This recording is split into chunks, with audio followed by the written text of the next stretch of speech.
مسلمان جھوٹ نہیں بولتا، مسلمان دھوکہ نہیں دیتا، مسلمان کی زبان سے سخت بول نہیں نکلتا، کسی کو بے عزت نہیں کرتا، کسی کو کی بے اکرامی نہیں کرتا، کسی کا دل نہیں توڑتا، کسی کو ذلیل نہیں کرتا، خود سہتا ہے، اوروں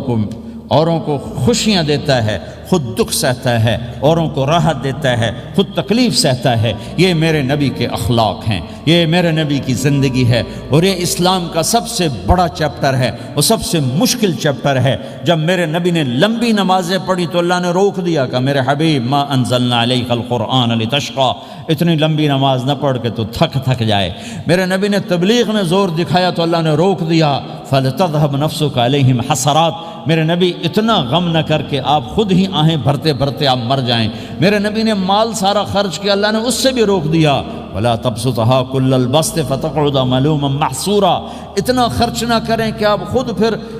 دکھی ہو کے بیٹھ جائیں۔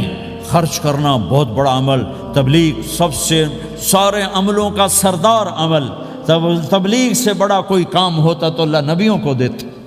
اگر تبلیغ سے بڑھ کر کوئی کام ہوتا تو اللہ نبیوں کو دیتا، گشت سے بڑھ کر کوئی محنت ہوتی تو اللہ نبیوں کو دیتا۔ 950 سال نوح علیہ السلام گشتی کر رہے ہیں، اور اللہ کی مان لو، اللہ کی مان لو، اتنا عظیم عمل کا میرے نبی درمیانہ نماز سب سے بڑی عبادت، میرے نبی درمیانہ کام، لیکن جب میرے نبی نے اخلاق اچھے کیے، دشمن کو معاف کرنا،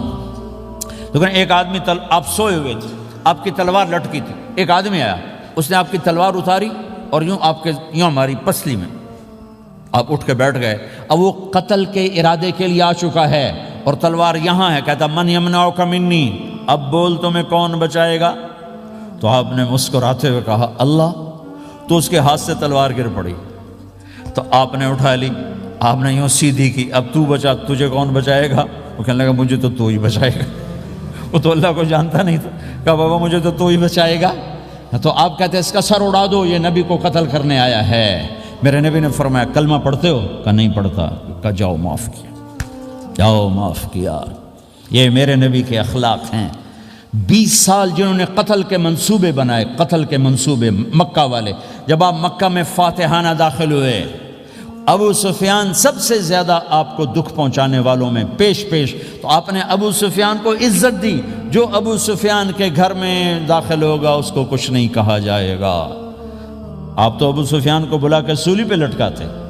اور آپ کہہ رہے ہیں جو ابو سفیان کے گھر میں جائے گا اسے کچھ نہیں کہا جائے گا، جو بیت اللہ میں ہوگا اسے کچھ نہیں کہا جائے گا۔ سارا مکہ سامنے، آپ یوں بیت اللہ کا دروازے پر یوں دونوں ہاتھ ایسے ٹکا کے کھڑے تھے، پھر آپ نے کہا میں کیا کروں گا اب تمہارے ساتھ؟ تو سہیل بن عمر نے کہا آپ کریم ہیں، کریم کے بیٹے ہیں، تو آپ نے کہا جاؤ میں نے معاف کیا۔ یہ اخلاق آج مٹ چکے ہیں، مردوں سے، عورتوں سے، علم والوں سے، خانقاہ والوں سے، تبلیغ والوں سے، سب زیرو ہوئے پڑے ہیں۔